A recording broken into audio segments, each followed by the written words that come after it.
Mga kaboklogs, ito, pray po muna tayo. Ito po ang ating titirahin yun, ang ating favorite, pork belly.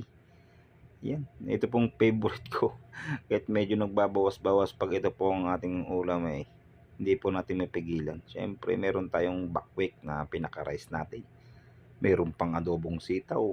Sus, napakasarap at merong kilawin na tuna, mga kaboklogs. Napakasarap nito. Mapaparami po ang kaya ng mga marino ngayon. Ito po ang ating pork belly. Yan, lechon belly. Lechon pork belly, napakasarap. Itong may buckwheat tayo. Adobong sitaw. Yan, mga kaboklogs, napakasarap po ng adobong sitaw. Mas pinasarap yan dahil pork belly po ang sahog niya. Mga kaboklogs, yan po, napakasarap. So, tinitingnan ko pa lang, parang gusto ko nang kumana ng kanin. Meron pa tayong sabaw ngayon. Yan po ang ating soup for today. Yan, di na po tayo kumuha niyan. Binanatan ko po itong isang favorite ko, kilawin.